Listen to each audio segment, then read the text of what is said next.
Title: The Unseen Call. Chapter 1: The Temptation of Knowledge. The night had fallen quickly, the campus growing quieter as the chill of late winter settled into the air. Aaron stood at the edge of the university library, staring into the vast collection of forgotten knowledge that lay beyond the high wooden doors. The old building, with its stone facade and creeping ivy, had always intrigued him. He had spent countless hours here over the past few years, combing through its dusty shelves, immersing himself in forgotten texts. But tonight, something felt different. It was as if the very air within the library hummed with an unnatural tension, a thrum that Aaron couldn't quite place. The library, which had always felt like a safe haven, a place of refuge from the chaos of the outside world, now seemed to pulse with an underlying menace. It wasn't just the silence that enveloped the space, nor the smell of old paper and ink that lingered in the dim corners. It was something else, something deeper, something that tugged at the edges of his awareness. He shook the feeling off and walked into the entrance, the wooden doors creaking as they swung open. The usual librarian, a stout woman with round spectacles, sat behind the front desk, her gaze not lifting from the book she was reading. Aaron didn't greet her, his mind already lost in thought as he made his way past the rows of bookshelves. He needed to return a history book, but in truth, he had not come here with any particular purpose in mind. It was as if something had been guiding him here, something inexplicable, yet undeniable. It had drawn him back to the library in a way that felt almost deliberate. And as his eyes scanned the rows of forgotten books, he knew the exact place to go. At the far end of the library, in a dimly lit corner that no one ever seemed to visit, Aaron spotted a peculiar sight. A small shelf nestled between two towering columns of books, its surface cluttered with neglected volumes and old manuscripts. One of them, sitting at the farthest edge, caught his eye. The book was unlike anything he had seen before. It was bound in cracked leather, its surface etched with symbols that appeared to move, shifting subtly as if they were alive. As his fingers brushed against it, a faint warmth spread through him, and his heart skipped a beat. He hesitated, feeling an odd pull in his chest. It was as though the book was calling to him. Something deep within him whispered, "Take it." He shook his head, dismissing the thought, but his fingers had already closed around the edge of the book. The pages of the manuscript seemed to hum beneath his fingertips as he pulled it from the shelf. The journal, a flicker of recognition coursed through Aaron's veins. He didn't know how he knew, but there was no question in his mind. This was the book he had been searching for, the one that had eluded him, the one that had whispered to him through time. It had called him here, and now, as the ancient leather creaked open under his hands, Aaron could feel its power. He scanned the first few pages. The script was old, and the language unfamiliar. Yet, there was something strangely inviting about it. The more he read, the more the world around him seemed to recede. The harsh fluorescent lights above him dimmed, as if the book itself absorbed the light in the room, leaving only shadows that pooled like ink. The air thickened with an oppressive weight, as though the building had grown infinitely larger and yet simultaneously claustrophobic. A line caught his attention. The only sensible ritual. The words seemed to pulse as he read them, as though the very letters were alive, pulling him deeper into their grasp. Something ancient and incomprehensible was waiting at the end of this path, something too powerful for the human mind to fully understand. Yet, Aaron couldn't help himself. His curiosity, his thirst for knowledge, had always been his greatest strength and his most dangerous weakness. You must perform the ritual to unlock the truth, to witness the unseen, to understand the world beyond the veil. His breath caught in his throat. The words were written as though they were a direct command, as if the book was speaking to him, urging him to continue. Aaron read on, his fingers trembling as he turned each page. The instructions were straightforward. Gather certain items, wait for the moon to rise high, and then recite a series of incantations. But something in the back of his mind screamed for him to stop. Something told him that this was not a path that could be undone once taken. That once he invoked the ritual, there would be no turning back. He could feel the weight of the decision pressing on his chest, but his desire for knowledge overpowered his fear. What harm could there be in learning more? The journal fell open to a page that detailed the specific items needed. A blade forged from an ancient material, a candle infused with the essence of the darkest nights, and a reflection of the soul, the most crucial item. A mirror. The journal suggested that it should be one that had witnessed death. A mirror with history. A mirror with a soul. The implications of these words hung heavy in the air. Aaron's heart began to race. It was too much to take in. But he couldn't tear his eyes away. He had to know more. He had to see it through. The ritual itself seemed simple. Draw the symbols from the journal, light the candle, and recite the incantations. But the instructions warned of a price. A price for knowledge. A price for breaking the barrier between the living and the dead. What exactly the price was, however, the journal did not say. It simply stated, "The cost is what you value most. Choose carefully." Aaron's pulse quickened, his mind spinning. The more he read, the more drawn he became. The air around him seemed to shimmer with anticipation, the room now heavy with a presence he couldn't explain. It felt as though something had noticed him, as though something had been watching him all along, waiting for this moment. His reflection in the glass windows of the library seemed to distort as he glanced at it, twisting into an unfamiliar shape. Aaron quickly closed the journal, his breath shallow as the weight of the moment settled on his chest. He looked around the library, half expecting the shadows to move, to shift in unnatural ways. But the library was still. The air was silent, almost too silent. For a moment, he thought about putting the journal back on the shelf, leaving it behind, forgetting this strange encounter. But the urge to know more, to unravel the mystery, was too strong. He stuffed the book into his bag and left the library, the cold night air greeting him like a slap to the face. But the chill didn't stop there. As he walked back to his dorm, the shadows seemed to stretch unnaturally, flickering and warping in his peripheral vision. The air around him grew heavy, as if invisible hands were pressing against his chest. He quickened his pace, but the sensation of being followed only grew stronger, the whispers now audible in the distance. He stopped in his tracks, his heart pounding in his ears. He wasn't alone. The realization hit him like a wave, and he broke into a run, the weight of the journal burning in his bag. But the presence remained. It was inescapable. As he reached his dorm room, he slammed the door behind him, gasping for air. He felt as though something had crossed the threshold with him, something ancient and unknowable. The whispers were still there just beyond the door, like a distant chant. He could feel the pull of the journal in his bag. The ritual had already begun. Chapter 2. The Invitation. Aaron lay awake in his dorm room, the journal resting on the desk beside him, its dark leather surface gleaming in the dim light of the desk lamp. The room felt colder than usual.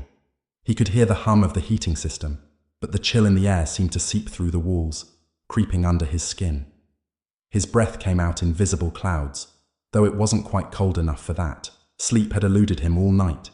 He had tossed and turned, his thoughts consumed by the ritual, the cryptic words from the journal dancing in his mind like shadows. The only sensible ritual. He couldn't shake the feeling that something had changed. Something had shifted in the very fabric of his reality since he'd touched that book. It had started innocently enough. The first page had seemed like a curiosity, but the further he had delved, the more he felt like he was reading something forbidden, something too old and dangerous to understand. And yet, it had called to him. It still did. The pull of the book was not something he could resist, and even now, the urge to open it again clawed at him, gnawing at the edges of his thoughts. Aaron stared at the book. The symbols that had seemed to shift when he first opened it now seemed to stay still, as though frozen in time. He reached out with trembling hands and pulled the journal closer, the warmth from its pages seeping into his fingertips. It was as if the book itself recognized his touch. It felt alive. He flipped it open to the first page again. His eyes scanned the lines, repeating the words to himself like a chant. The only sensible ritual. He had read those words 1,000 times in the past few hours, and each time they seemed more insistent, more urgent. His pulse quickened as he read on. The ritual wasn't meant to be performed alone. That much was clear. But what did the book mean by the only sensible ritual? What exactly would happen if he followed its instructions? He had so many questions, but for some reason, the answers never seemed to come. Instead, all he felt was the weight of the book pulling him deeper, urging him to continue, to step beyond the threshold. "Get a grip," Aaron muttered to himself, rubbing his forehead with his palms. "This is ridiculous. It's just a book. It's not real." But deep down, he knew it was real. He could feel the pressure building in his chest, the sense that something far more sinister was watching him, waiting for him to act. He looked over at the journal again. There was a single line in the book that had always stood out to him, something that had taken hold of his mind ever since he'd read it. "The cost is what you value most. Choose carefully." What did that mean? What did he value most? His studies, his friends, his freedom. Aaron thought back to the first time he'd seen the journal. That strange, almost magnetic pull it had exerted on him. It hadn't been an accident that he had found it. He felt as though the book had been waiting for him, calling to him in ways he didn't understand. It wasn't just some old manuscript buried in the back of the library.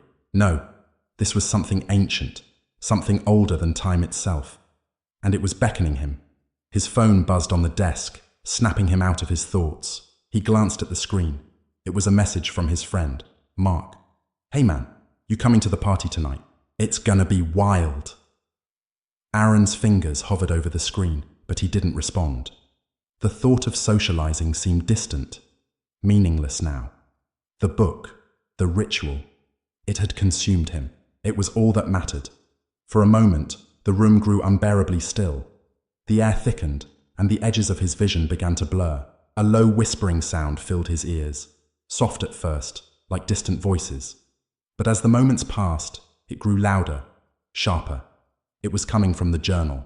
He slammed the book shut, his heart racing. The voices stopped abruptly, leaving a ringing silence in their wake. What the hell? Aaron pushed the journal away from him, trying to steady his breath. He had to stop this. He had to get rid of the book. It was driving him insane. But even as he stood, gathering his things to leave, he couldn't help but glance at it once more. The book sat innocently on the desk, its cover now free of the strange symbols, appearing normal once again. But Aaron could feel its weight, its power pressing against him, as if daring him to open it once more. He couldn't resist. Slowly, cautiously, he reached for the journal again. This time the pages opened more easily, as though they were welcoming him, as though they had been waiting for him all along. The mirror.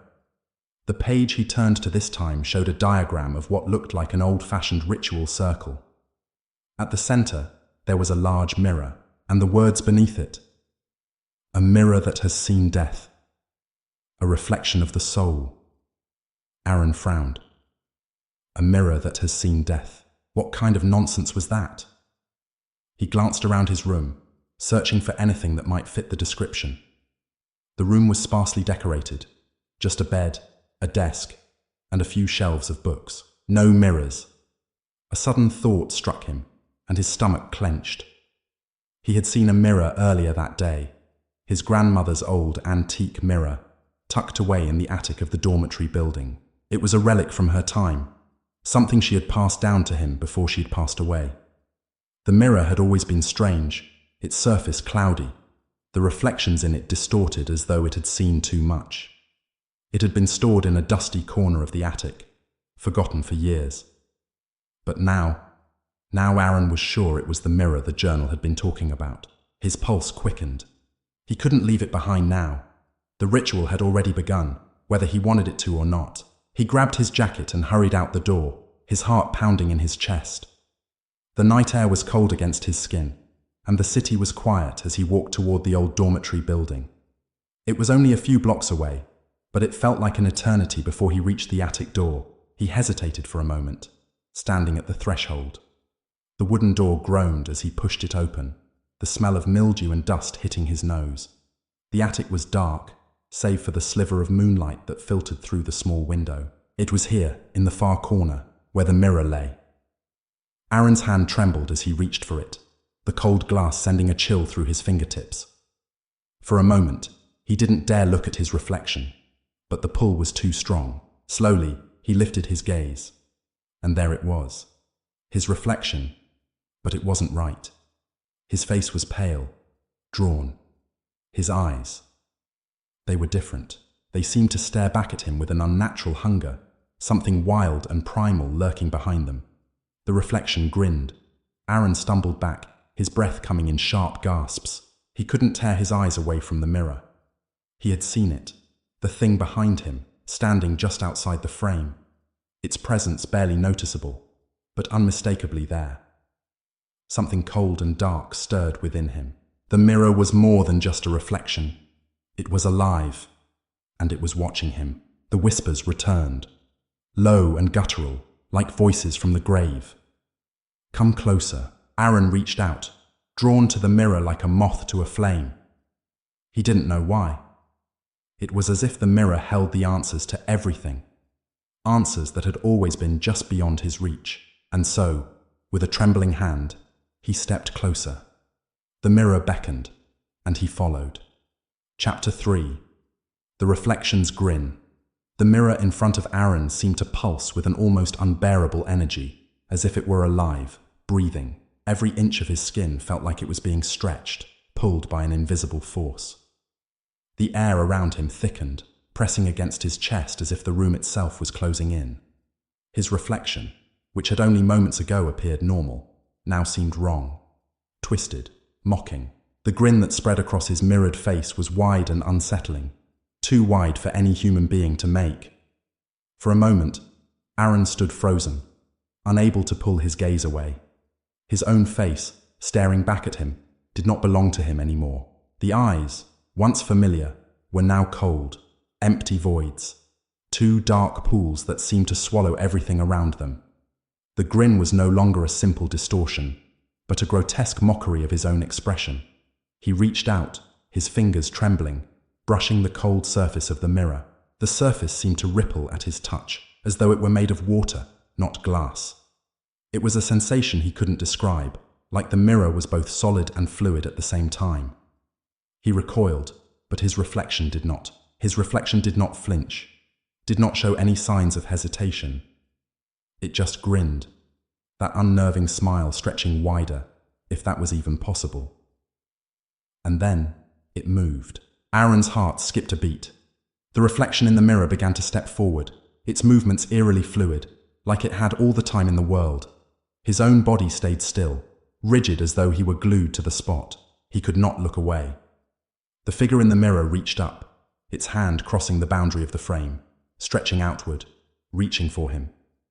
The fingers were long, unnaturally so, and as they neared his face, a chill so cold it cut through him like ice shot up his spine. His breath caught in his throat. The reflection, no, it was not just a reflection anymore, was no longer confined to the glass. It was here, in the room with him, walking through the mirror's surface like it was a doorway. His reflection smiled wider, impossibly wider, showing teeth that were sharp, jagged, no longer human. It was as if the thing in the mirror wanted him to see its fangs, its inhuman nature. Aaron could not move. He was paralyzed, unable to tear himself away from the thing that was no longer him, standing just inches from his face. Come closer, the reflection whispered. The voice was his, but it was distorted, laced with an eerie echo. It sent a shiver of dread through his bones. The room seemed to grow colder with each word. The thing in the mirror stretched its hand forward, the fingers now inches away from his face. But it was not the hand of his reflection anymore. It was something else. Dark, twisted, something far older than him. The nails, long and blackened, scratched across the glass, as though trying to break free. Aaron stumbled back, his heart pounding. He wanted to scream, to run, but his body wouldn't obey him. The grin on his reflection's face never wavered, its hollow eyes boring into him, as though it was enjoying his fear. And then, as if it had read his mind, the reflection opened its mouth, and it wasn't Aaron's voice that filled the room. It was something deeper, something ancient. The words it spoke were guttural, unfamiliar. A sacrifice is required, it growled. One must enter, and one must stay. Choose. Aaron's legs gave way beneath him, and he collapsed to the floor, eyes never leaving the mirror. The reflection's hand was now on the other side of the frame, its long fingers stretching out toward him as though beckoning him into the abyss. His mind raced. Sacrifice. What was it asking for? And why was it offering him a choice? He could hear his breath now, ragged and shallow, as if his lungs were filled with ice. The mirror in front of him seemed to draw him in, pulling him closer, closer, as though it were alive and hungry. His hand reached out, almost against his will, toward the cold surface of the glass. His fingers hovered just above it, the warmth of his skin now a stark contrast to the chilling cold of the mirror. He could feel a tug, a magnetic force pulling him forward, threatening to pull him into the depths of the glass. He was so close to touching it, so close to answering the thing's call. But before his fingers could make contact, a voice, his voice but more desperate this time, shouted in his head. No. Don't. Aaron jerked back as if slapped, his heart racing in his chest. His body finally obeyed, and he stumbled away from the mirror, falling back onto the dusty wooden floor. His breath came in ragged gasps, and for a moment, he thought it was over, that whatever had come from the mirror would let him go, but it didn't. The reflection, his reflection, was still there. It had not moved, but its grin had grown wider, more triumphant. It wasn't satisfied with just watching. No, it wanted more. It stepped forward in the mirror, the glass rippling with each movement, as if it was no longer just a reflection. Aaron's pulse thundered in his ears. He scrambled backward, his back slamming into the wall behind him. The voice in his head was louder now, a scream of warning. Get out! Run! But it was too late. The mirror cracked. A sharp, deafening sound echoed through the attic, and the glass splintered into countless pieces. Each shard floated in the air, suspended in time, as if the mirror itself was breaking apart piece by piece. But then the fragments began to twist, to spiral into a vortex, a dark, endless whirlpool of blackness. The reflection was no longer in the mirror. It was here. It was in the room with him. The darkness in the whirlpool grew, sucking the very light from the room, pulling everything into its grasp. The pieces of the shattered mirror turned black, like the eyes of the thing that had come through, and through the swirling mass, the reflection's grin appeared once more, floating in the center, too large to comprehend. It was no longer a mirror, no longer a reflection. It was the very embodiment of the ritual that had begun the moment Aaron opened the book. And now it was coming for him. Aaron's mind screamed for escape, for a way out, but the air had thickened to the point that he could hardly breathe. His limbs were heavy, like lead.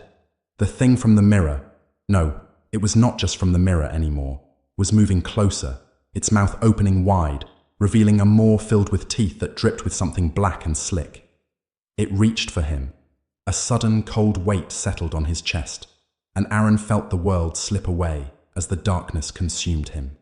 Chapter 3. The Reflection's Grin. Part 2.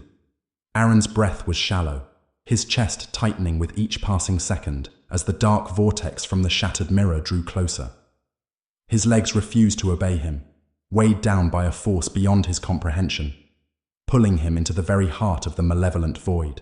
His mind raced, trying to process what was happening, but every thought seemed to dissolve the moment it formed. The darkness, thick and suffocating, was now alive.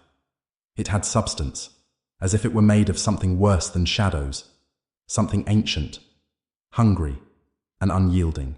The twisted grin in the center of the whirlpool grew wider, impossibly so, as if mocking him for his helplessness. The thing inside the mirror had crossed the threshold, and now it was coming for him. Desperately, Aaron's hand shot out, grasping the first thing he could, an old, rusted lantern that lay discarded on the floor next to him. His fingers trembled as he held the lantern aloft, the flickering flame inside casting ghostly shadows on the walls.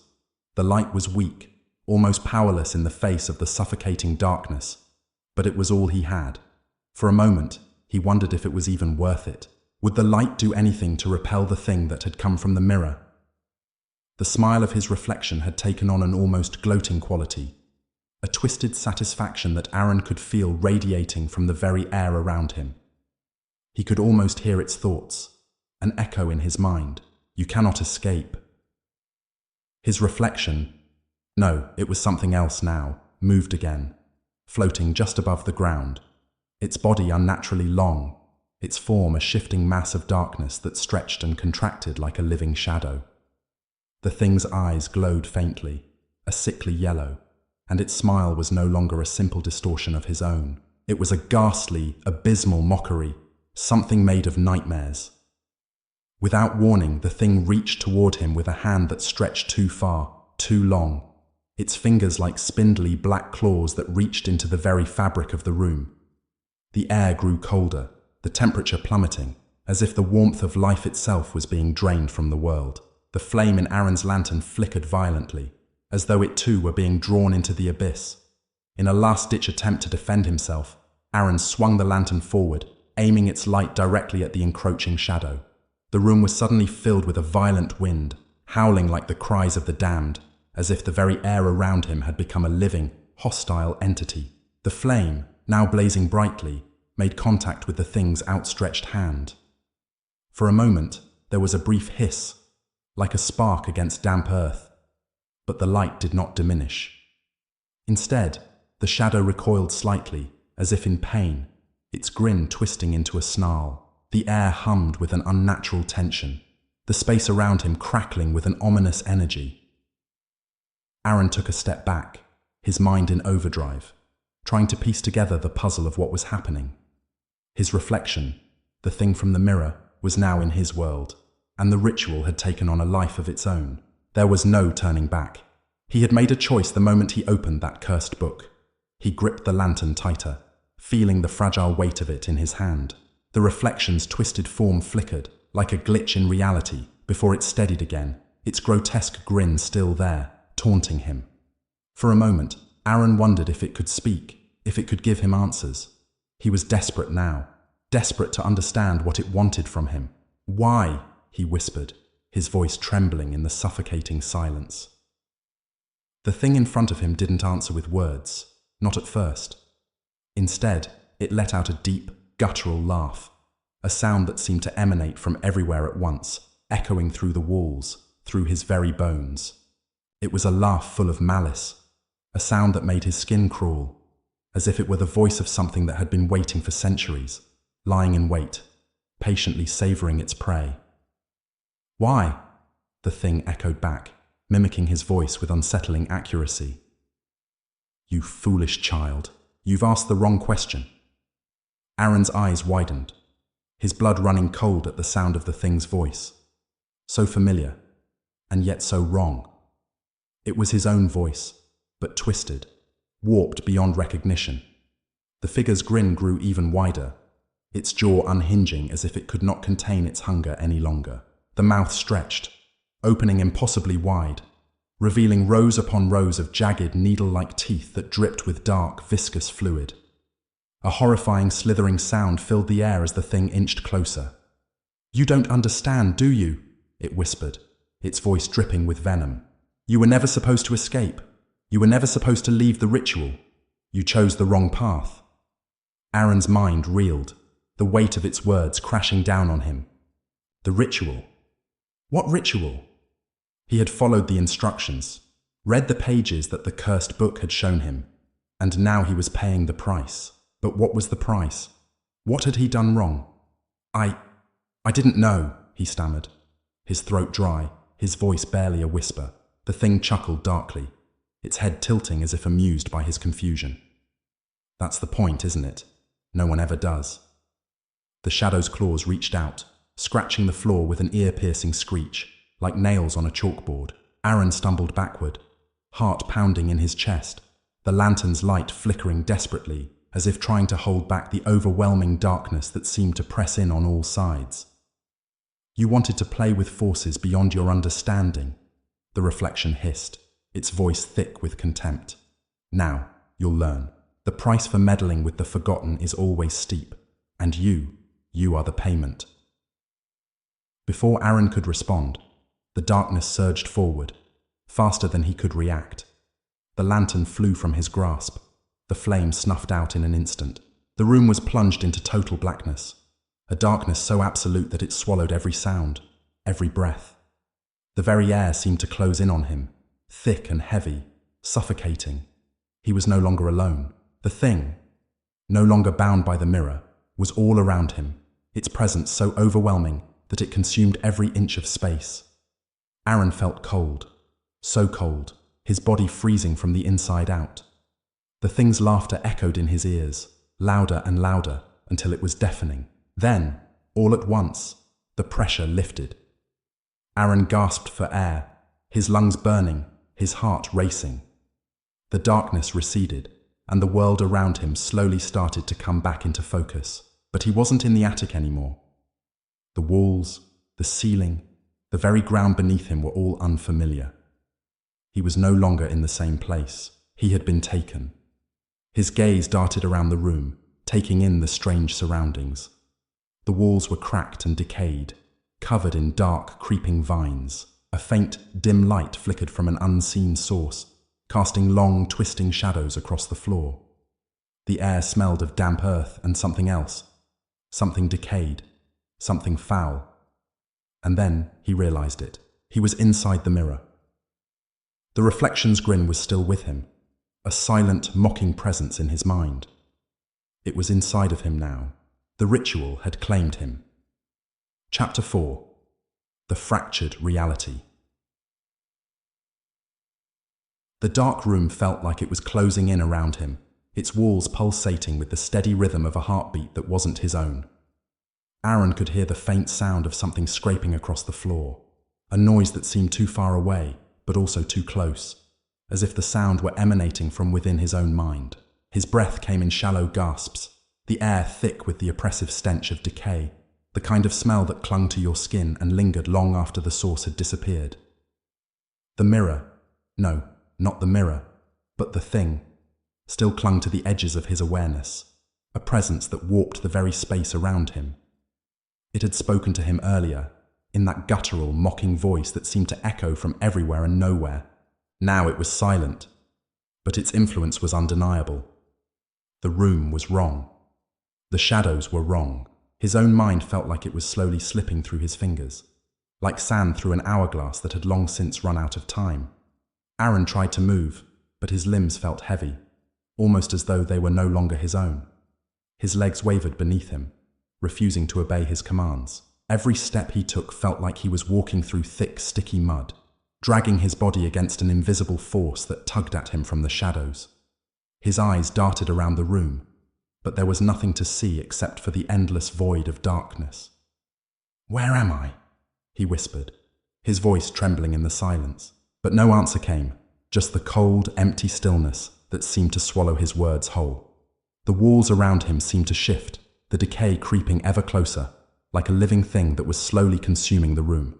The floor beneath his feet felt soft, as though the ground itself had turned to mush. His eyes widened as the shadows began to swirl in the corners, their tendrils creeping toward him with a sinister intent. The air thickened, and a low hum vibrated in his chest, the sound growing louder and louder, filling his ears with an unnatural, suffocating pressure. Suddenly, the light that had flickered weakly earlier grew brighter, a dull, flickering glow that seemed to pulse with an eerie, unnatural rhythm. It was coming from the corner of the room, where the shadows were the darkest. And there, emerging from the blackness, was something that made Aaron's blood run cold. A figure. At first, he thought it was just a trick of the light, some phantom of his imagination brought on by fear. But as it moved closer, his heart raced, and his instincts screamed for him to run. The figure was tall, its form obscured by a heavy cloak of shadow, but Aaron could make out its face, or at least he could make out the absence of a face. It was a featureless mask of darkness, an empty void where a human face should have been. And then, it smiled.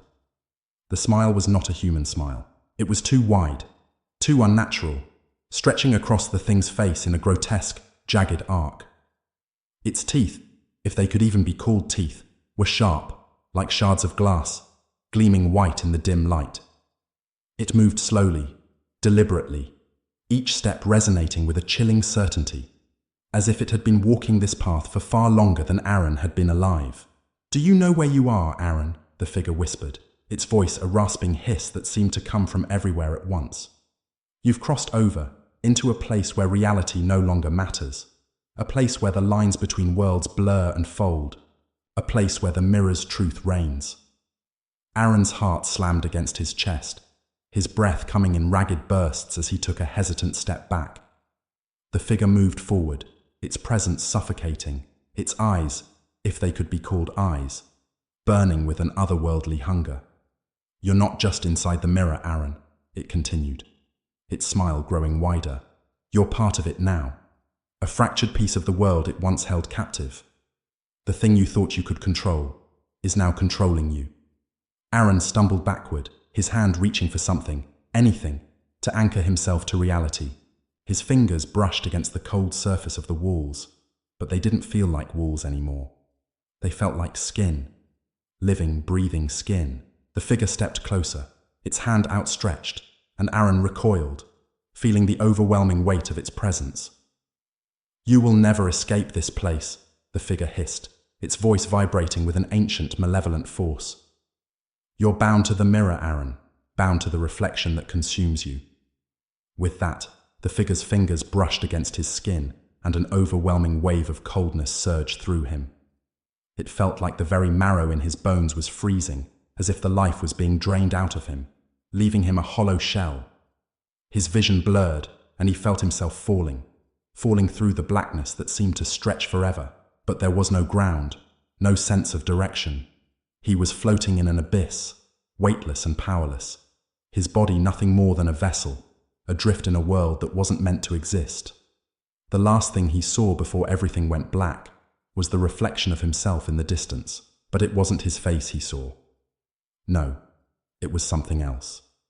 A twisted, distorted version of himself, smiling that same grotesque smile, with eyes that were empty and hollow, dead eyes. Of the awakening. Aaron woke with a gasp, his body jerking upright, his heart pounding in his chest. His mind was reeling, caught between the fragments of a nightmare and the fragments of reality. The room around him was dimly lit, and he was no longer in the same place. The walls were familiar, though, his own bedroom, the one he had lived in for years. The smell of old wood and dust filled the air. But something was wrong. The air felt thick, heavy, like something was pressing down on him from all sides. He tried to move, but his limbs were stiff, as if he had been lying still for too long. His head throbbed with a dull ache, and he felt nauseous, as if the very world around him was spinning out of control. He reached for the bedside lamp, but his hand trembled, a cold sweat breaking out across his skin. When his fingers touched the lamp, it flickered for a moment, the light sputtering weakly before it finally steadied. But the room was still too dark, too cold, the shadows creeping along the walls like living things. Aaron's eyes darted to the mirror across the room. For a moment, nothing seemed out of the ordinary. The reflection was just as it had always been. His own tired face, his unruly hair, his worn expression. But then, the reflection shifted. His eyes widened in terror as the figure in the mirror grinned, that same twisted, grotesque smile spreading across its face.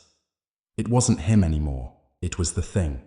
And the thing was grinning at him, its hollow eyes burning with a malevolent fire.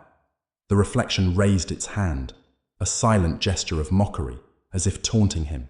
Aaron froze, unable to look away, as the figure in the mirror began to move. Chapter 5. The shadows within. The silence of the room pressed in on Aaron like a heavy weight.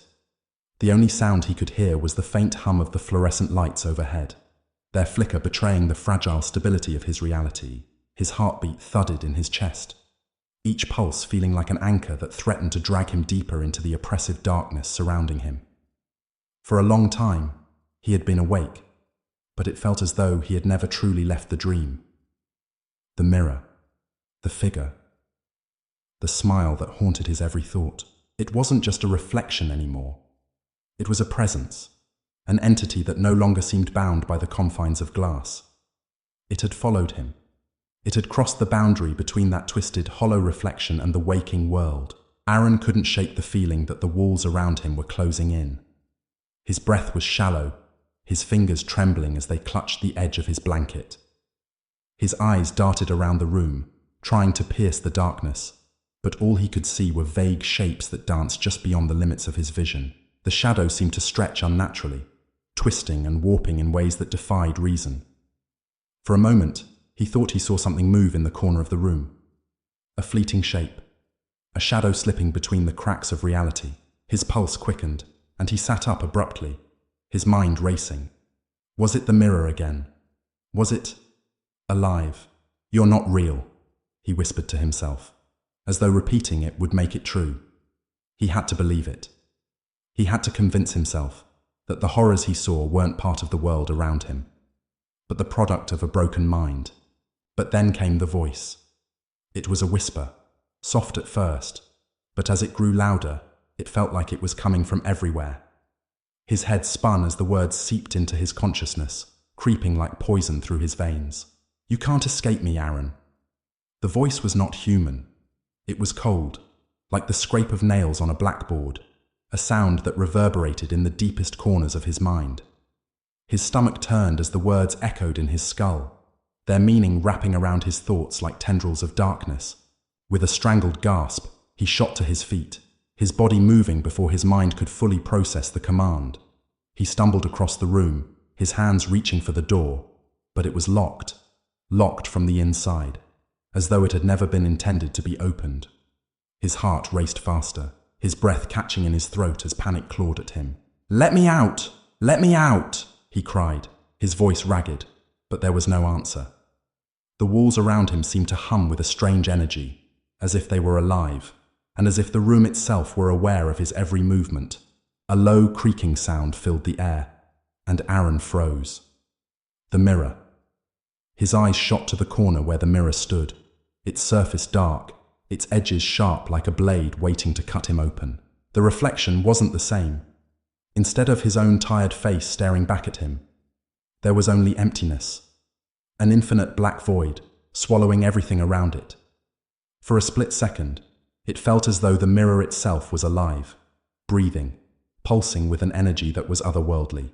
His stomach churned, his legs trembling as he backed away from it. He had to get out of here. But where could he go? The room was small, suffocating. And now, it was as though the very air had become toxic. His lungs felt heavy, each breath more difficult than the last, as if the space was shrinking with every passing second.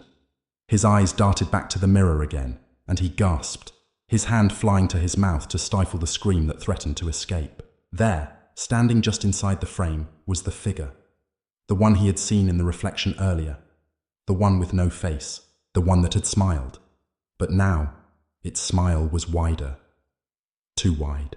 Its mouth stretched impossibly, the jagged teeth like shards of broken glass, glinting with a strange, unsettling light. And it was smiling at him. Its empty eyes burned with an unholy fire, a hunger that twisted deep within them, an abyss that called to him. "Aaron!" The voice was clearer now, louder, coming from the reflection, though it was still that same guttural hiss. It was as though the figure were speaking directly into his mind, as though it were inside him, manipulating his very thoughts. The figure's hands raised, long, thin fingers stretching toward him. The mirror's surface rippled as though it were water, its edges warping and distorting like something alive, something that was reaching, pulling, trying to drag him into that dark, hollow space. He stumbled back, his heart racing in his chest, his body trembling. The figure's fingers moved closer, the air around him growing colder, as though the temperature itself were being sucked into the mirror.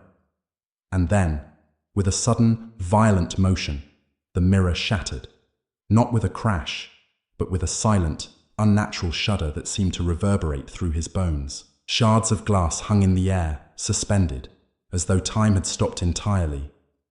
The world froze for a moment, and Aaron's mind raced, his body frozen in place as the pieces of the mirror hovered around him. Then, just as quickly as it had stopped, everything resumed. The glass fell to the floor with a terrible, deafening crash. Aaron's breath hitched in his throat as he looked around the room, his heart pounding against his ribcage. The figure was gone, but the room felt wrong. The air was thick, like a storm waiting to break. The shadows that had once been mere shapes now stretched long and jagged across the walls, twisting, curling like tendrils, reaching toward him. The floor beneath his feet felt unstable, as if the ground itself were shifting and warping. Suddenly, a cold wind swept through the room, rattling the windows. But there were no open windows, no open doors. His pulse quickened as he turned toward the shattered mirror, the jagged pieces of glass reflecting his terrified face back at him from every angle. And in every reflection, something had changed. The shadows behind him were moving, shifting like living things. His reflection. No, it wasn't him anymore. The eyes staring back at him were empty, hollow, dark pools that sucked in the light, and from the corners of his mouth, a twisted, malicious smile began to form. It wasn't him, it was the thing, and it was closer now than it had ever been. Aaron turned on his heel and ran, stumbling toward the door, his fingers scraping against the wood as he tried desperately to turn the knob, but it was stuck, locked from the inside, just as it had been before.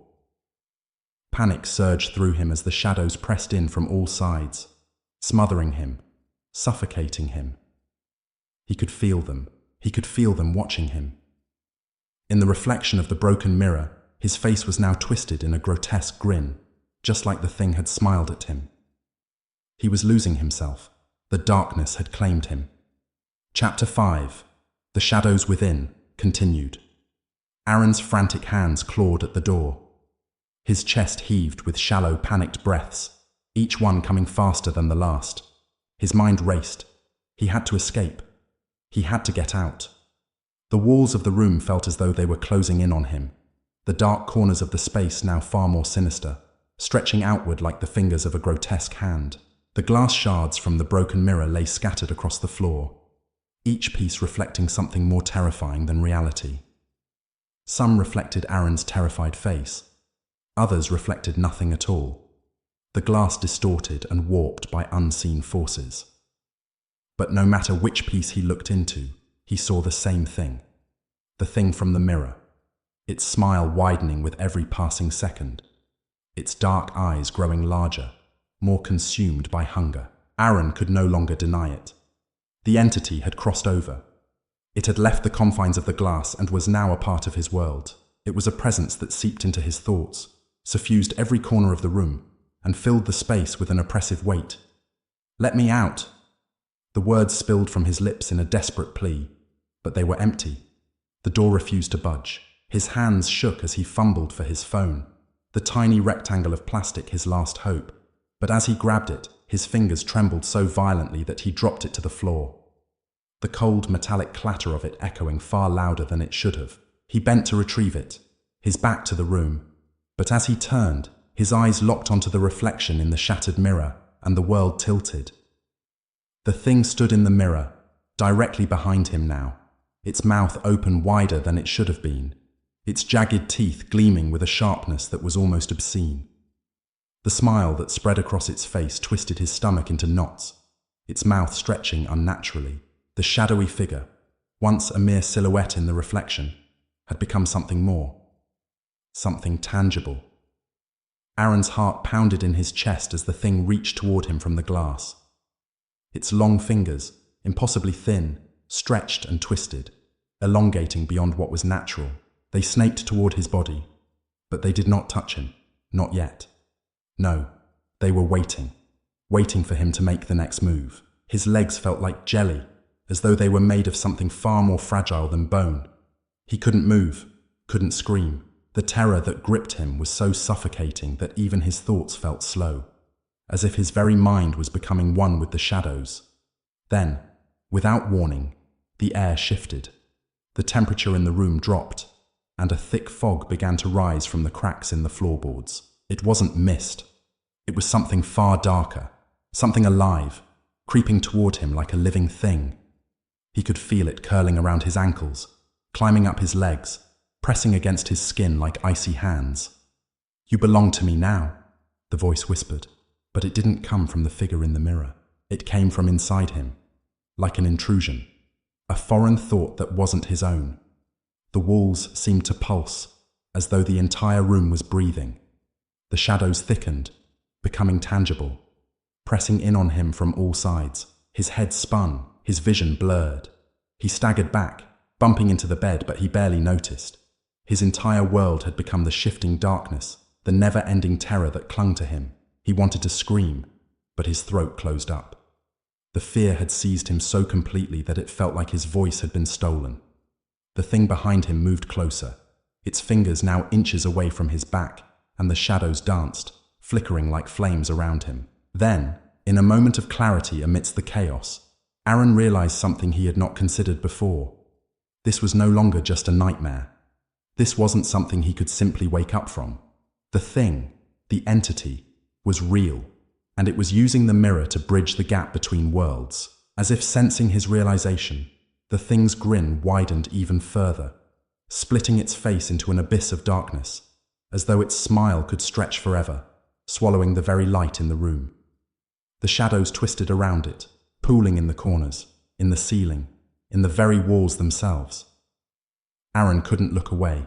He didn't want to, but his body refused to obey. The thing was pulling him in. His body lurched forward, and before he could stop himself, he was falling toward the broken mirror. His feet lost contact with the floor, his body weightless for a moment. Then, in the next instant, it was as though gravity had reversed, and he was yanked toward the shards, toward the reflection. No, this couldn't be happening. This was impossible, but it wasn't. His fingers scraped at the floor, desperately trying to find something solid, but there was nothing to hold on to. The mirror called to him, its jagged edges sparkling like teeth in the shadows. He was about to fall into it. The darkness thickened, pressing in on him like a living wall.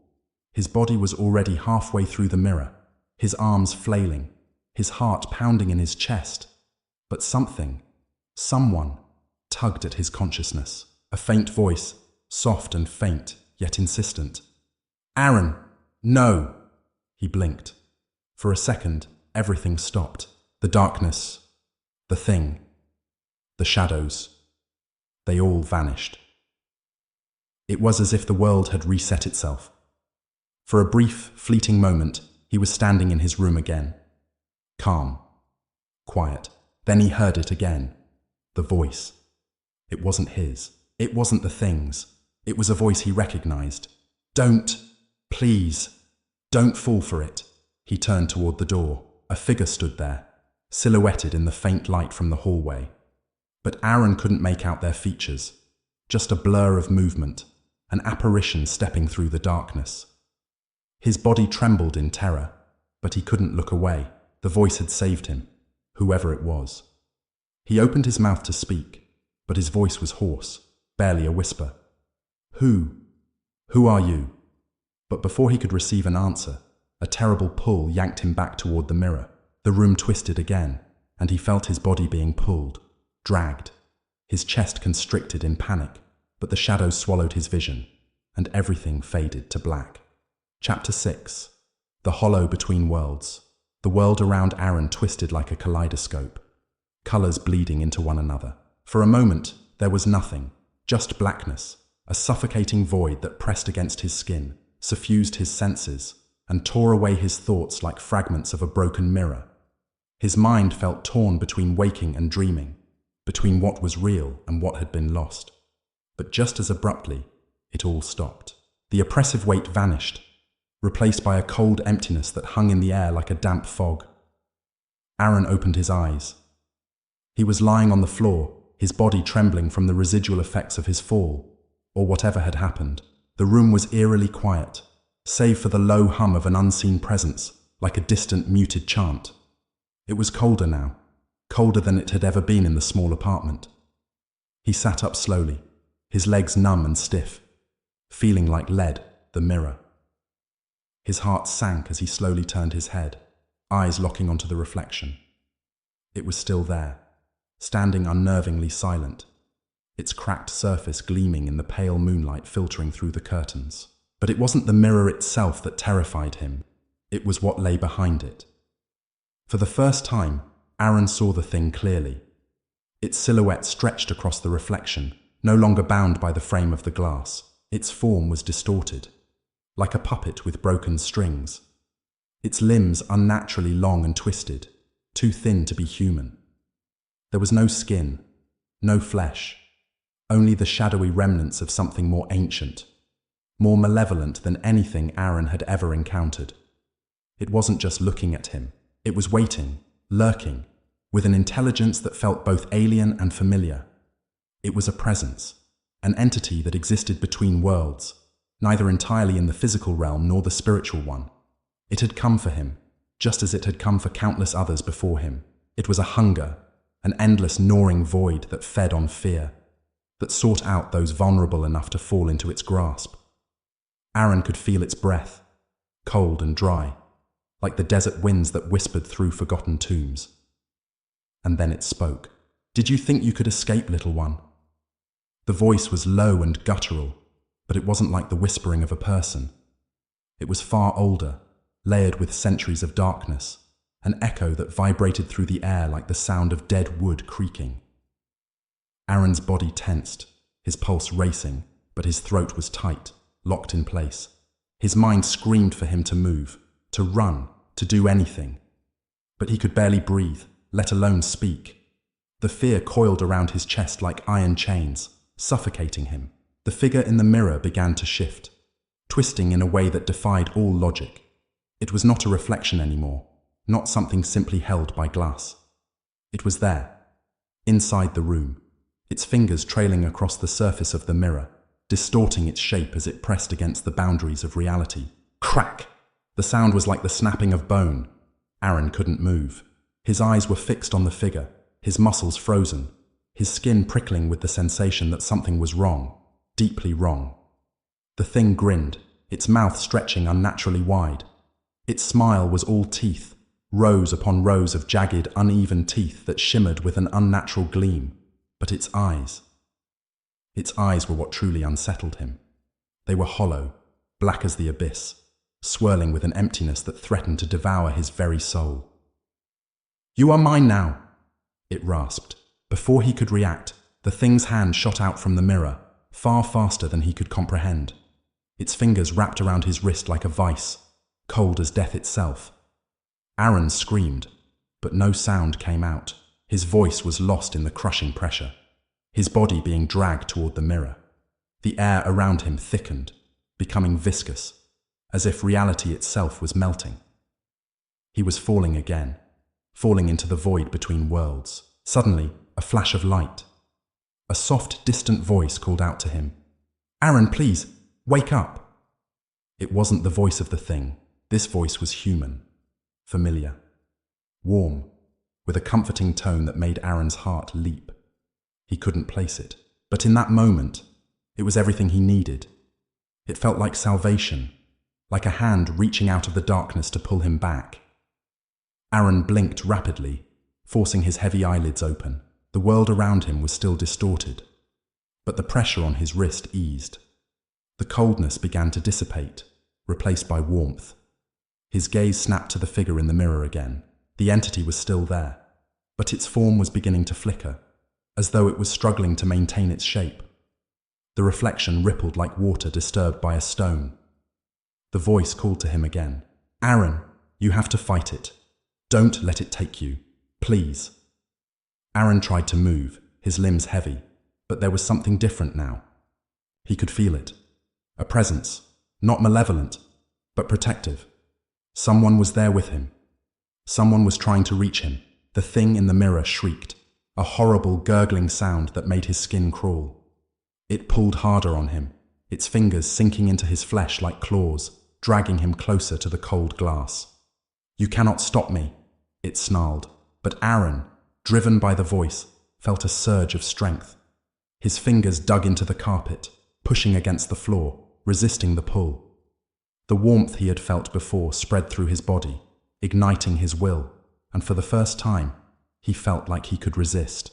"No!" he shouted, his voice raw but real. It was like the words were breaking free from the chains of silence. He pushed harder, his body screaming in protest, but he didn't care. He wasn't going to let this thing win. The thing howled in frustration, its form now distorting further, its face collapsing into something unrecognizable. The smile turned into an empty void, an abyss of hunger, as it thrashed inside the mirror. And then, With one final, desperate act, Aaron ripped himself free. He stumbled backward, crashing into the wall, his chest heaving with exertion. He could feel the thing pulling at him still, but it was weaker now, more distant. The coldness receded, replaced by a growing warmth. For a moment, there was nothing but silence. And then, the voice spoke again. This time, it was louder, clearer. "Aaron, you've done it. You've broken the connection." He turned toward the door, his heart pounding in his chest. The figure in the doorway was still there, but now it wasn't just a silhouette. It was a woman, tall, with pale, almost translucent skin, dressed in a flowing gown that seemed to shimmer faintly in the dim light. "Aaron, it's time to go. There's no time left." Aaron looked at her, his thoughts in turmoil. "Who are you?" The woman smiled softly, but there was sadness in her eyes. "I'm someone who knows what this thing can do. I've been where you are now." Without a word, she stepped forward, her presence filling the room with an aura of peace, pushing the darkness back. And for the first time since the terror had begun, Aaron felt something other than fear. He felt hope, but he knew the danger wasn't over. It had only just begun. Chapter 7. Whispers beneath the skin. Aaron's breath was ragged as the room around him seemed to tremble with the weight of an unseen force. The woman, her translucent skin glowing faintly in the dim light, stood motionless at the door, her eyes filled with a sorrow that seemed far too old for her ageless face. Her words had cut through the lingering terror in Aaron's chest, but the silence that followed was anything but peaceful. It was as if the air itself was alive, pressing, suffocating, charged with an energy that made the hairs on his arms stand on end. "Come with me," she whispered, stepping forward. Her voice was soft, almost melodic, but there was something else beneath it, an urgency, a pull that beckoned him, drawing him like a moth to flame. Aaron's mind raced, his body trembled, caught between the woman's offer of escape and the distant, gnawing feeling of something still lurking behind him. That thing in the mirror. It hadn't been destroyed. He could feel it, still watching him from the edges of his mind, still pulling at the fibers of his sanity. "Who are you?" His voice was strained, cracked with the fear that gripped him. "What do you want from me?" The woman stopped, her eyes locking onto his. Her expression softened, almost as if she understood the terror that was holding him in place. "I am your guide," she said, her tone both comforting and unsettling. "But you must come with me. There is no time left." Her words didn't make sense. No time left? What did she mean? The darkness that had been closing in on him, the entity from the mirror, it wasn't finished yet. He could still feel its cold presence, lurking just beyond his senses, waiting for the slightest opening to drag him back into its depths. But the woman's voice, it held an undeniable weight, an authority that Aaron couldn't ignore. With a hesitant step, he moved toward her. His legs felt like lead, his body resisting the movement as if the floor itself was unwilling to let him go. Yet somehow, he pressed forward, drawn by a force he didn't fully understand, but one that he could no longer deny. She didn't speak as he drew closer. Her silence was deafening, but there was something in the way she held herself, steadfast and unyielding, that gave him the slightest sense of security. As he reached her, she extended her hand. "Trust me," she said, her voice now a murmur, barely audible in the stillness. Aaron's heart raced as he stared at her outstretched hand. The room seemed to close in, the walls pressing against his chest. But still, he reached out. His fingers brushed against hers, and in that instant, the world around him shifted. It wasn't a gradual change. It was abrupt, violent, as though the very fabric of reality had been torn in two. The room, the apartment, vanished. Suddenly, he was no longer standing in the place he knew. The world around him was dark, oppressive, the air thick with a sense of death that clung to everything. Shadows writhed and shifted in the corners of his vision, as if they were alive, reaching for him. The ground beneath his feet felt spongy, unnaturally soft, like he was walking on the surface of something that had once been solid, but was now decaying from the inside out. The woman was still beside him, but now she appeared different. Her once soft features were now sharpened, her expression colder, more detached. Her eyes, however, still held that same sadness, that same understanding. "This is where it begins," she said softly, her voice carrying a weight that seemed to hang in the air. "The space between life and death, the place where the broken things go." Aaron shuddered, his skin crawling as the oppressive atmosphere pressed in on him from all sides. It was as though the very air was made of dread, thick and suffocating. The ground beneath him groaned, a low, mournful sound that echoed through the void, sending waves of panic crashing over him. "What is this place?" he gasped, his throat dry, his words barely escaping his lips. "This is the threshold," she replied, her voice devoid of emotion. "This is the place between worlds. It is where the lost go, the ones who have been touched by things they cannot comprehend. Where the lines between life and death blur." Aaron's chest tightened as he looked around, unable to see beyond the thick fog of shadows that seemed to swallow the light. His mind raced, touched by things they cannot comprehend. Was that what had happened to him? Had he crossed a line he couldn't return from? Before he could speak again, a distant sound echoed through the air. Low, guttural, like the rumbling of a beast in the dark. The woman's expression hardened, her eyes narrowing in recognition of the sound. "We don't have much time," she whispered. "We need to move." Without another word, she turned and began walking, her pace quickening as she moved through the dark landscape. Aaron hesitated for only a moment before following. He didn't know why, but something in him compelled him to keep moving, to trust her. As they walked, the shadows seemed to close in around them, the air growing colder with each step. The ground beneath Aaron's feet felt wrong, like it was shifting beneath him, alive in some grotesque, twisted way. Every step felt heavier, as though something was pulling at him from below, urging him to stop, to fall into the abyss. Suddenly, the woman stopped, her head tilting as though she were listening for something. Aaron froze, his eyes scanning the dark expanse around them. The sound that had once been distant, the growling, the rumbling, was now much closer, much louder. It wasn't just a sound anymore, it was a presence. The shadows began to move, coalescing into shapes, into figures. Some were humanoid, others more abstract, their forms twisted and broken, like something trying to exist but failing miserably. Their eyes glowed, faint pinpricks of light in the darkness, all focused on Aaron. He felt the pull again, the same cold, oppressive feeling that had nearly torn him apart in the apartment. The shadows, whatever they were drawn to him. They knew him. Somehow, they had been waiting for him. "Run!" the woman hissed, her voice urgent. Without another thought, Aaron turned and ran, his heart pounding in his chest. The ground beneath him seemed to shift, the air growing denser with every step. But he didn't stop. The shapes, those dark, twisted things, were behind him now, moving with unnatural speed. He could hear their rasping breaths, the scrape of their limbs dragging across the ground. The woman was beside him now, her hand once again gripping his, pulling him forward with a strength he hadn't thought her capable of. But it wasn't enough. The shadows were closing in, their hands reaching for him, their claws scraping against his skin, their mouths wide open with hunger. And then, as suddenly as it had started, the world around him shifted again. This time, it was not into the darkness. It was into light, but it wasn't comforting. It was harsh, blinding, like being thrust into a world that had been forgotten by time itself.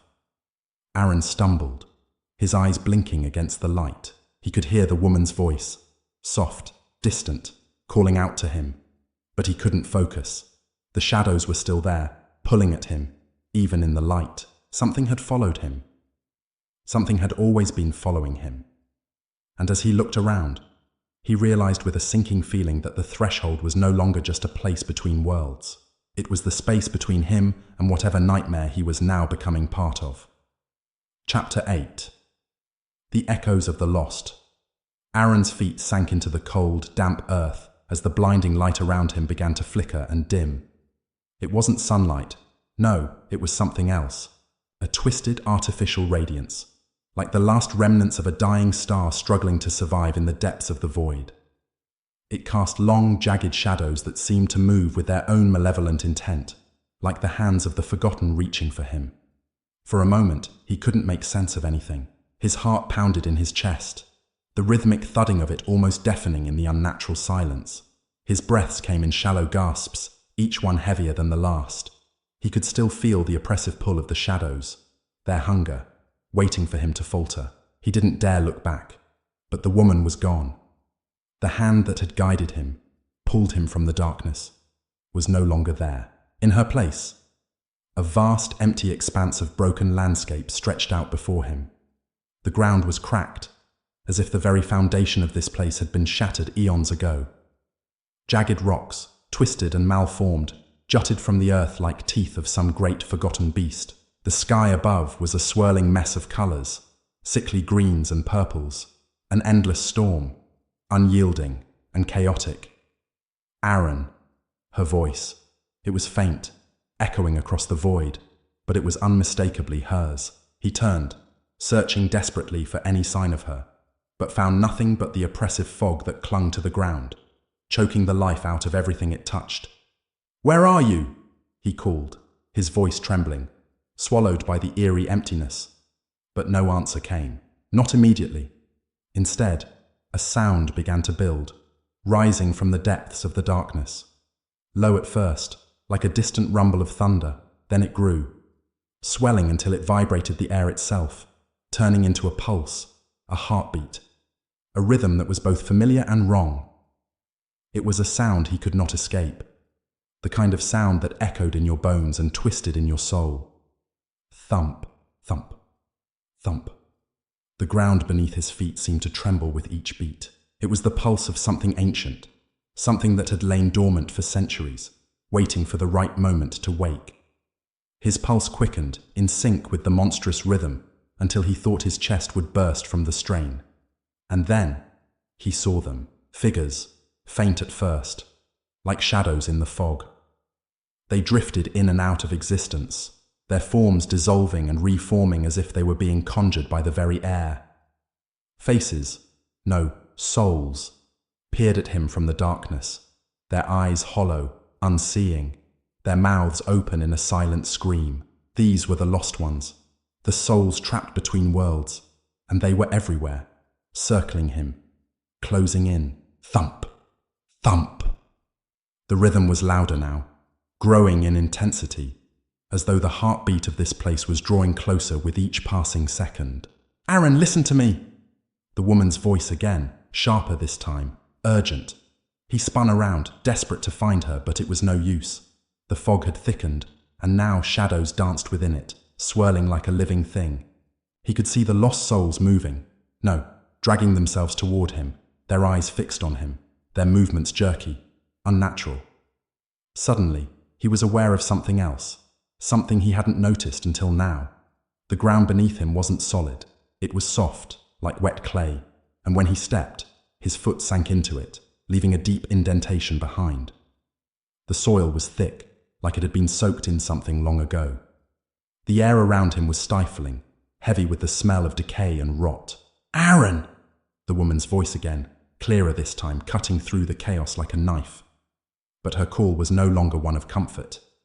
It was a command, a plea. Her words held a sense of finality, a warning that chilled him to his core. "Do not stop. Do not let them catch you." His heart raced faster.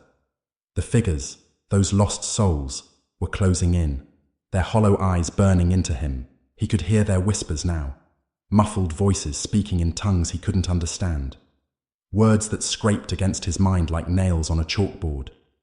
They were trying to reach him, trying to pull him into the darkness with them. Thump, thump, thump. The pulse of this place, the heartbeat of whatever dark force governed it, was growing louder, more insistent, pressing on his chest, constricting his breath. The figures began to move faster, dragging themselves closer, their hands outstretched, groping for him with unnatural speed. He had to move. He turned and ran, his feet sinking deeper into the soft ground with each step, the weight of the atmosphere pressing on him from all sides. He didn't look back. The shadows, the whispers, the pulse. None of it mattered anymore. Only one thing mattered: getting away, getting to safety. But there was no safety here. No matter how fast he ran, the shadows always seemed to be just behind him, their fingers brushing against his skin, their cold breath on the back of his neck. He could hear them now, clearer than ever, their voices rising in a cacophony of distorted laughter, each sound more horrible than the last. Aaron, the voice, the woman's voice, was no longer a comfort. It was a warning. She was telling him something, but her words were distorted, fragmented, like they were being swallowed by the void. "Don't. Stop," she whispered, her voice a ghost of its former self. "They're coming." He tried to push himself harder, but his legs were heavy, each step feeling like he was dragging himself through a sea of molasses. The ground seemed to pull at him, threatening to swallow him whole. And then, as if the earth itself were conspiring against him, he felt something, no, someone, grip his ankle. He looked down, his breath catching in his throat. It was a hand. A twisted skeletal hand, half rotted, with skin stretched tight over bone, the fingers curling into his flesh like a vice. The lost souls were reaching for him now, their mouths open in silent screams, their eyes empty, but full of need. They wanted him, needed him. With all the strength he had left, Aaron wrenched his foot free, kicking at the hand with all his might. He felt something give, a sickening crack, and the hand released him. But he knew it wouldn't be enough. They wouldn't let him go that easily. "Aaron, please." The woman's voice again, this time right beside him. He turned, finally catching a glimpse of her figure through the fog. She was moving toward him, but her form was flickering, unstable, like a candle struggling to stay alight in a gust of wind. Her face was pale, gaunt, her eyes wide with an expression of raw terror. "You have to listen to me," she cried, her voice breaking. "They've already marked you. You can't escape. You can't leave this place." The shadows were closing in again, the figures converging on him, their faces now twisted in monstrous contortions of hunger. The woman's form flickered once more, her face pleading. But Aaron couldn't focus. The fear was too overwhelming, too powerful. "Aaron!" she screamed one final time, her voice splitting the air like a thunderclap. But it was too late. The shadows reached him, pulling him into their grasp, their cold hands closing around his body, suffocating him. The last thing he heard before everything went black was her voice. One final, desperate plea. "Don't let them win." Chapter 8, continued. The echoes of the lost. The grip of the shadows tightened, an icy, relentless force pulling Aaron deeper into the fog. His body screamed for escape, but his limbs felt heavy, sluggish. He fought with every ounce of strength, every will to live, but it was like wading through quicksand. His heart thudded in his chest, a rhythmic beat of desperation, a reminder of his fleeting time in the world of the living. Her voice, her plea, echoed in his mind, though the woman's image flickered in and out like a ghost caught between worlds. He tried to reach for her, but the shadows yanked him back, twisting the very fabric of space around him, contorting the landscape into grotesque shapes. Every step he took felt as though the earth itself was conspiring to drag him down. "Don't let them win!" He gritted his teeth, his vision blurred, the ground pulling him deeper, darker. His foot sank further into the sickly clay beneath him, and he felt the earth begin to pull at his bones, as though the ground itself hungered for him. He tried to call out, but the sound of his own voice was swallowed by the oppressive silence, swallowed by the waiting dark. He stumbled, his knees giving way beneath him, his hands hitting the damp earth. The loss of control was immediate and terrifying, and as he collapsed, his palms scraping against the jagged rocks that rose around him, he heard the sound, that heartbeat. It was louder now, impossibly so, pounding against his ribcage from the inside out, rattling his very soul. Thump, thump, thump. The pulse was no longer just the land's heartbeat. It was his. The ground, the shadows, the rotting figures, they were all drawn to it, to him. The realization crashed through his mind like a wave. He was no longer running. He had become part of the rhythm, and there was no escaping the rhythm, no escaping them. The whispers had returned, murmuring his name in a chorus of distorted, hollow voices. But this time, they weren't just the lost souls. They were something more, something ancient, more malevolent, speaking in a language he couldn't understand. The words twisted his mind like a wrench, forcing him to listen, to comprehend, to fall deeper into their web of insanity. Their voices wrapped around him like vines, suffocating his thoughts, drowning his mind in darkness. Aaron. Her voice again, but now it was softer, desperate, barely more than a breath.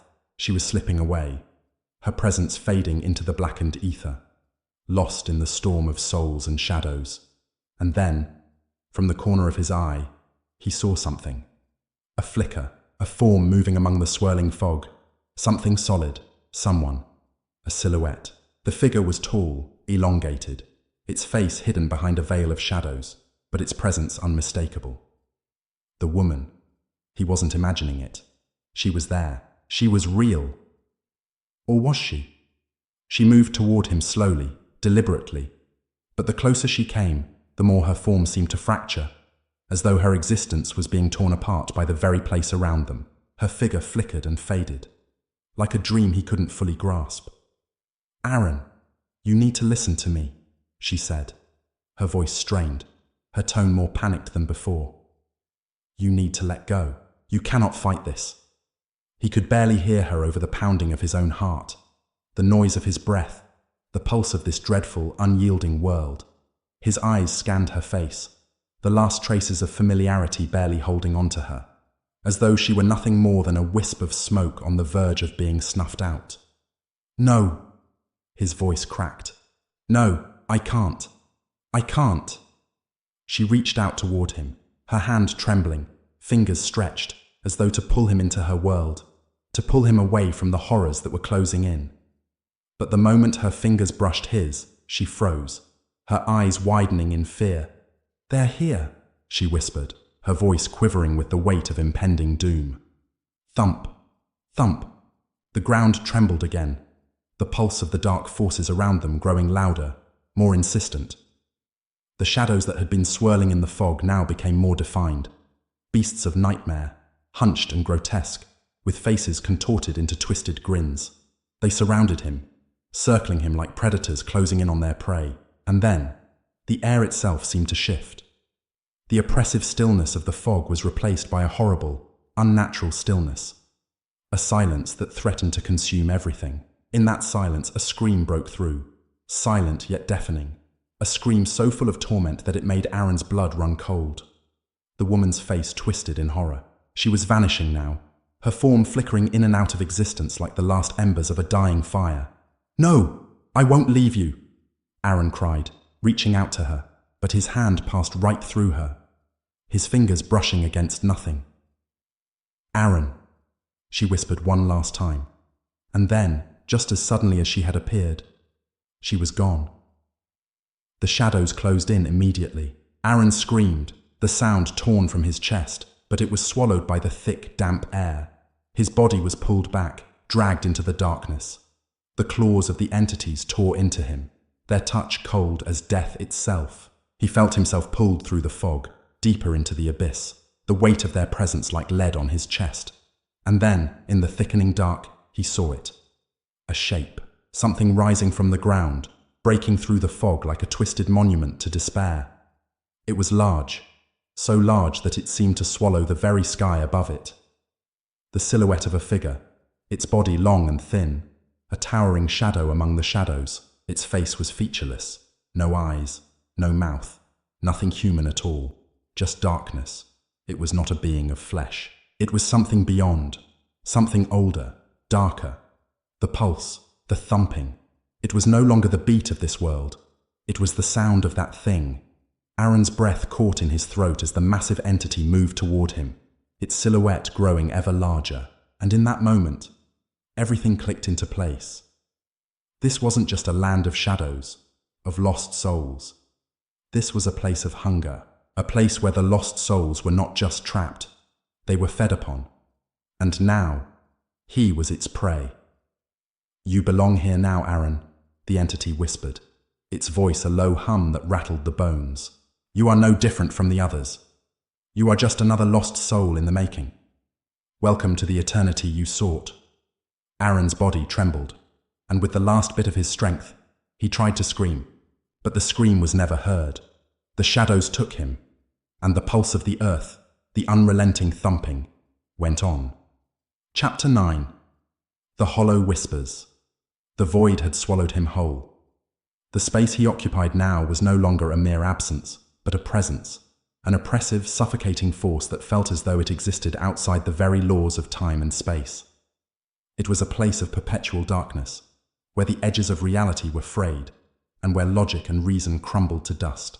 Aaron's breath came in shallow gasps. He was no longer sure if his eyes were open. The darkness stretched endlessly, but there was a subtle movement in the air, a shift that whispered of things lurking just beyond his reach. The weight of the silence was unbearable, yet the stillness was a deceitful mask. Beneath it, something was stirring, slowly, methodically, as though it had all the time in the world. For what felt like hours, or maybe days, or perhaps years, he couldn't tell which. He stood alone in the empty abyss, his body numb, his mind adrift. The overwhelming sense of being trapped in a moment that could stretch into eternity gnawed at him. Then came the sound. A faint rustle, like dry leaves brushing against one another. Then a soft, almost imperceptible whisper, his name. It was unmistakable, a rasping breath that echoed in the void. Aaron! He froze. The voice wasn't hers. It wasn't the woman who had tried to warn him. No, this was something far older, a voice soaked in malice and ancient power, dripping with the honeyed sweetness of lies. His chest tightened as he tried to steady his breath, his hands clammy, the fear coiling in his gut like a serpent. He opened his mouth to call out, but no sound came. The silence crushed him, heavier than before. The whispers came again, now with more force, like a chant reverberating through the walls of his mind. Aaron, come closer. Join us. A sudden pull tugged at the core of his being. It wasn't physical. It was as though his very soul were being yanked towards the voice. The sensation was horrific, like an invisible hand slipping under his skin, reaching into the deepest part of him, pulling, coaxing, promising something. A release. Come closer, the voice repeated, growing louder now, though it still felt distant, like it came from the farthest recesses of the abyss. You cannot escape. You belong here. He wanted to scream, to run, to fight. But it was as if the very ground beneath him had turned to quicksand. His feet were glued to the floor, his body encased in something that rendered him immobile, powerless. Why are you so afraid? The voice continued, sweet and cruel in its soothing tone. You are free here. Free from the pain of the living. Free from their lies. Here, there is no judgment, only peace. Peace. The word hung in the air, thick with venom. He tried to shake it off, to banish the insidious thought, but it lingered, wrapping itself around his mind like a cold, creeping fog. Peace was what he'd been denied. Peace was what he'd been searching for. But this place, this thing, it wasn't peace. It was something far darker, a twisted reflection of peace, where everything was stripped away, leaving only emptiness. Peace, he muttered under his breath, the word tasting like ash. No, the voice whispered. This is not peace, this is freedom. Freedom from the weight of the world. Freedom from the bonds of life. Come and be free. Suddenly, a cold breeze stirred the air around him. It wasn't a natural wind. It was cold in a way that spoke of death, of forgotten things long buried. He felt it, brushing against his skin, seeping into his bones. It was then that he realized the shadows were not just around him. They were inside him too. The ground beneath him cracked with a sudden violent shudder. A dark fissure spread across the floor, the blackness pouring through, like ink spilling from a jar. From the darkness something moved, something large and formless, its shape shifting, undulating as though it could never settle, never be captured by the eye. It was the thing from before, the one that had stalked him in the fog, the one whose heartbeat he had felt echo through his bones. It was closer now, its presence suffocating, overwhelming. Its form was no longer hidden, and as Aaron's eyes strained in the dark, he saw its shape, a twisted, gargantuan figure, an abomination that defied comprehension. Its face was a mass of shifting blackness, with no distinct features. No eyes, no mouth, just darkness, like an endless void staring back at him. And yet it spoke. "Aaron, you have come. It is time." The voice was no longer sweet, no longer coaxing. It was a low growl, a vibration that rattled his very core. Time. What did it mean by that? Suddenly, Aaron was no longer standing. The ground beneath him tilted and he was falling, plunging into the black void. His body twisted, weightless, spiraling into the darkness, his scream silent as it was swallowed by the abyss. The void enveloped him, and then there was a flash of blinding white light. Aaron gasped, his body jerking upright, the air thick with the stench of decay. He found himself lying on the cold, hard ground of what appeared to be a long-forgotten hall, the walls crumbling and splintering around him. It was familiar, yet strange, an ancient place, half dissolved by time. His chest heaved with panic as he scrambled to his feet, but his movements were sluggish, as though he were moving through water. The whispers, that vile chorus, were louder now, surrounding him, filling his ears. "Aaron, you are not free. You cannot escape." He spun around, desperate to locate the source of the sound, but there was nothing. Nothing but the endless darkness pressing in from all sides. The world around him was collapsing into itself, folding in layers, becoming distorted, surreal, and then the ground beneath his feet cracked again. This time, it wasn't a gentle fissure, but a violent tear, a chasm that split the earth wide open. The shadows surged from within the crack, swirling around him like a living, breathing entity. The thing rose from the chasm. Its enormous, writhing form towered over him, blocking out the remnants of the light that had once shone. Its mass was incomprehensible, as if it were made from the very fabric of the dark itself, an endless ocean of swirling blackness. Its presence overwhelmed him. He could feel its breath, cold, malevolent, seeping into his very soul.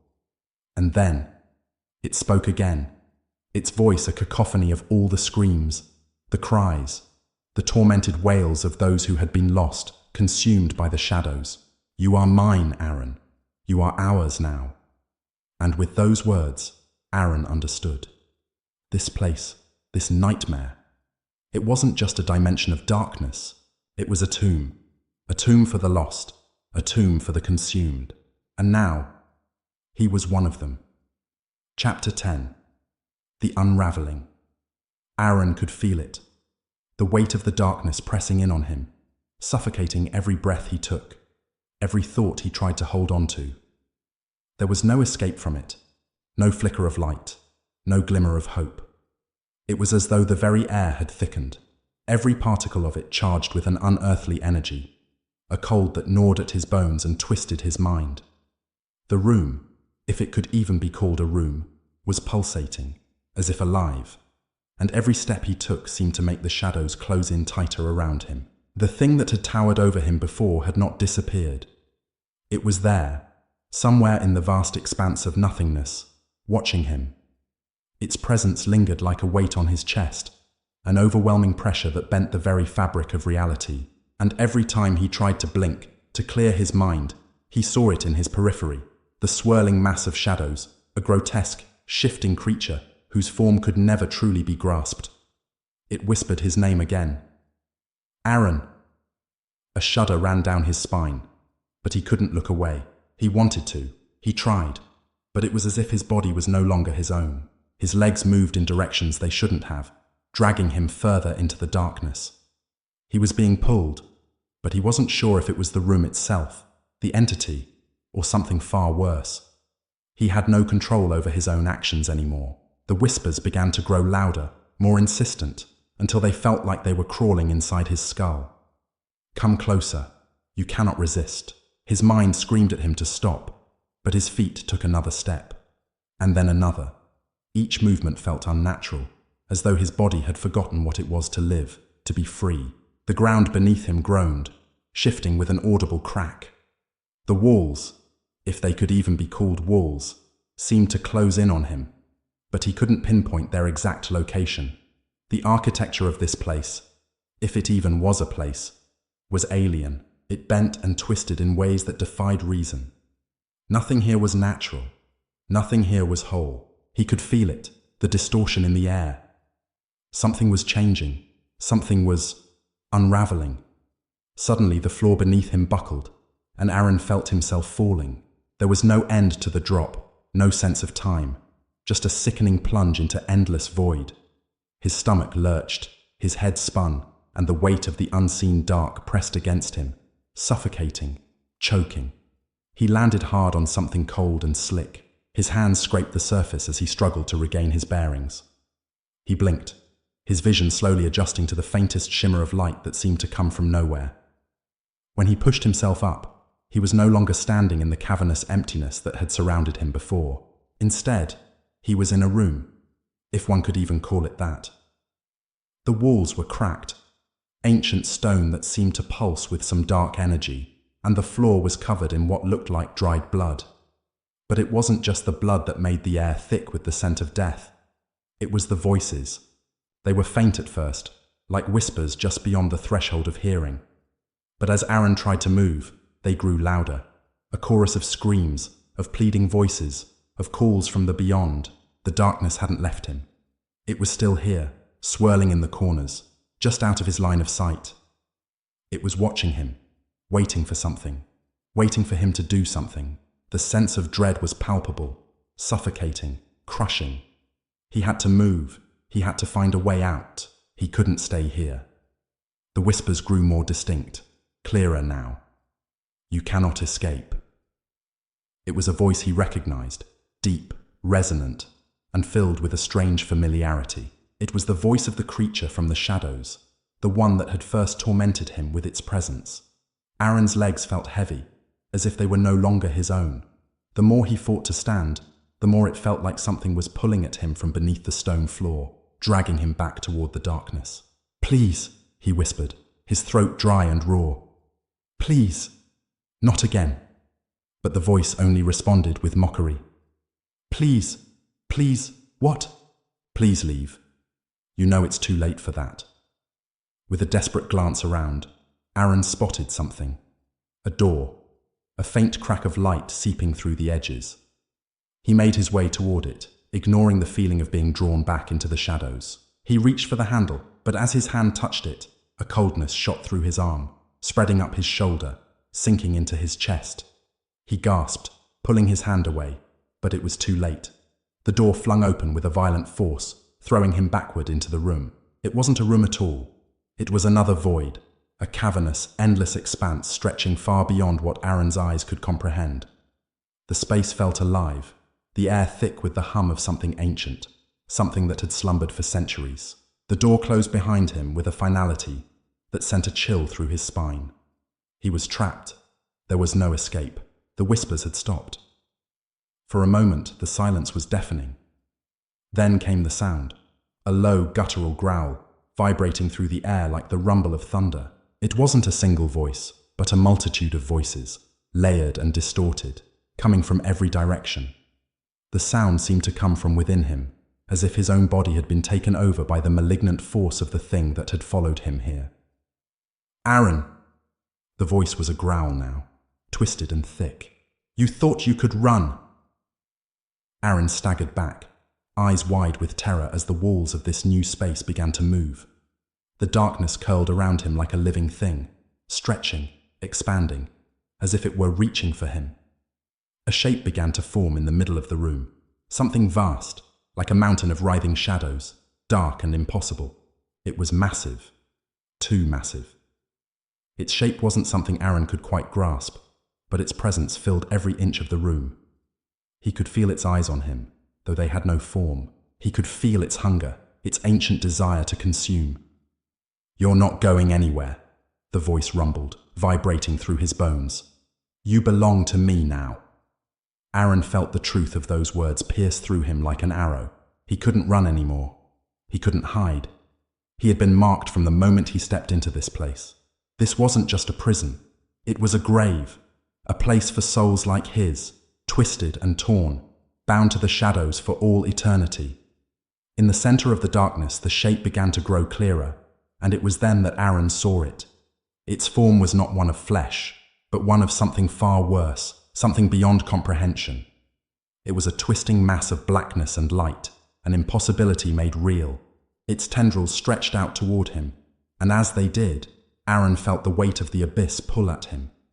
There was no escape. "Aaron," it whispered again. And now it was no longer a voice. It was his own thoughts, his own mind being twisted, rewritten by this thing. "You are mine." The shadows closed in, and everything went black. The final chapter, the price of darkness. Aaron awoke, or at least he thought he had, but the overwhelming blackness that had consumed him, the suffocating weight of it, had not lifted. It clung to him like a second skin, seeping into his every pore. There were no sounds, no whispers, no shifting shapes that he could grasp onto for clarity, just silence. For the longest time he didn't move, he didn't speak, he didn't dare to. Time had lost meaning here. Every second felt like an eternity, an endless spiral of nothingness. And yet, somewhere deep inside, he felt something stirring. The darkness around him, though consuming, seemed to give birth to a flicker of awareness. He wasn't alone. The entity, whatever it was still there. It was watching him, but it was no longer the suffocating, oppressive presence it had once been. Now it felt patient, a hunger that had been sated for a while, biding its time, savoring the long wait before it could take its final toll. "You belong to me." Aaron could still hear its voice, but it no longer rumbled with the same ferocity. There was a faint tenderness to it, a sickening affection wrapped in malice. Slowly, with a deep breath that filled his lungs with the cold, stagnant air of this infernal place, Aaron stood. His body felt like it was made of stone, heavy, rigid, as if he were a puppet held together by invisible strings. But something was different. He didn't fear it anymore. Not the shadows, not the voices, not the crushing weight of that thing that had come to claim him. Instead, something far colder settled in the pit of his stomach. Something darker. It was an understanding, one that he had fought for so long to deny, but that had always been there, lurking in the corners of his mind, waiting to be acknowledged. He had made a mistake, a terrible mistake. But he knew, deep down, that there was no turning back. He had walked willingly into this abyss, believing he could outwit it, believing that he could escape. But the truth had been simple. There was no escape from something that was you, something that had always been a part of you, from the very moment you took your first breath. The price of darkness wasn't something you could pay with the flesh or blood. No, it was far more insidious. The price was yourself, your will, your soul, your very essence. All of it belonged to the shadows now. There was no place for him to return to, no redemption to be found. A faint light appeared before him. Weak, barely perceptible, but there. Aaron moved toward it instinctively, compelled by some unseen force. But with each step, he felt himself sinking deeper into the very fabric of the void that surrounded him. The light grew stronger, but it didn't lead to salvation. No, it was the light of the thing's heart, the center of its existence. And as Aaron neared, he realized that it was the very last thing he would ever see. The entity, the darkness itself, was waiting for him. "You are mine now," it whispered again. But this time, it was no longer a voice. It was Aaron's voice, entwined with the things, distorted and mixed, indistinguishable from his own thoughts. The entity had woven itself into him, had become him. It was an endless cycle of creation and destruction, and Aaron was now part of that cycle, lost in its infinite loop. His mind screamed for freedom, for the life he had once known, but the screams fell silent, swallowed by the darkness. The light before him flickered out, and in that instant, there was nothing. Only him, and the endless embrace of the shadows that had now consumed him completely. The last vestige of his humanity, the last thread of defiance, snapped. And then, in the deep, suffocating quiet, it was over.